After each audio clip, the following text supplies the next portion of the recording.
कलयुग के लास्ट में कृत घनी लोग हो जाएंगे, कोई मर्यादा नहीं रहेगी, छोटी आयु हो जाएगी, छोटा कद होगा। कलयुग के अंत में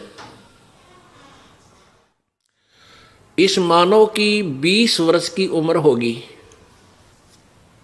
20 वर्ष में ये पैदा भी हो लेगा, जवान भी, युवा भी हो लेगा, बच्चे भी पैदा कर लेगा और मर भी लेगा।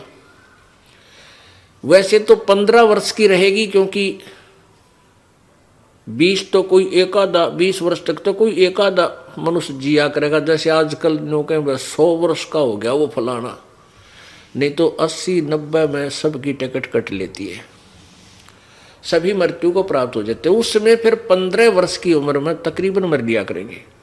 और कद कितना होगा, ये गिट्ठ जो है इस तरह 2 गिट्ठ का, यानी 1.5 फुट, हद 2 फुट का। और इतनी जनसंख्या हो जाएगी, इतने कृतघ्नी लोग हो जाएंगे, कोई धर्म को नहीं जानेगा, कोई मर्यादा नहीं, कति पशुओं जैसे व्यवहार, कच्चा मांस खाने लग जाएंगे। तो उस समय ये कलयुग का अंत होगा। और 5 वर्ष की लड़की, 5 वर्ष की लड़की की शादी हो जा करेगी और 5 वर्ष की लड़की संतान उत्पत्ति करने लग जाएगी।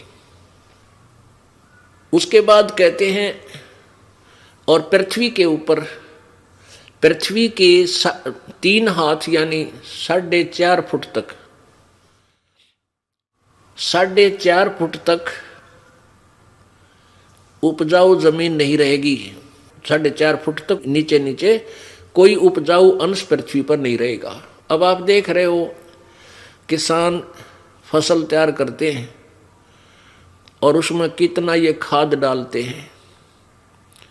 अब तो लग रहे हैं पूरी स्पीड से धन इकट्ठा करने को, लेकिन आने वाले समय में यह पृथ्वी कति बंजर हो जाएगी, इसके अंदर उपजाऊ अंश नष्ट हो जाएगा और वर्षा नहीं हुआ करेगी, क्योंकि पापी प्राणियों के लिए वर्षा नहीं होती, पुण्यकर्मी प्राणियों के भाग्य से वर्षा होती है। ऐसे घास फूस और कच्चा मांस जीव जंतु खाकर के ये प्राणी मनुष्य जीव रहा करेंगे। उसमें 10वां अवतार आवेगा, नीकलंक नाम तय, और फिर इन सब कृतघ्नियों को मारेगा, काटेगा, गर्दन काटेगा, जैसे परशुराम ने क्षत्रिय काटे थे। उस समय भी कुछ आत्माएं 1-8% जो भगवान से डरने वाली होंगी वही बचेंगी।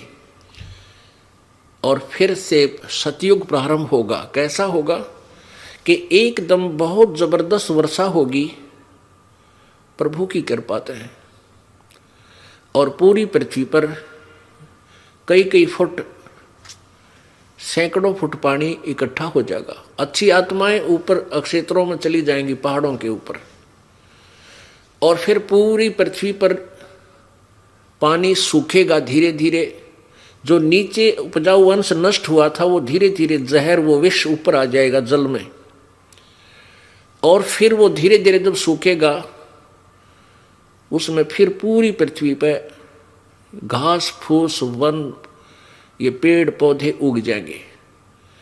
और फिर धीरे धीरे वो ऑक्सीजन, जो अप्रदूषण फैल गया है, तो पूरी पृथ्वी पे जब हरे भरे वन हो जाएंगे, वो फिर उस ऑक्सीजन को छोड़ेंगे, कार्बन डाइऑक्साइड को ग्रहण करेंगे, और धीरे धीरे वातावरण चेंज हो जाएगा और फिर से सतयुग प्रारंभ होगा।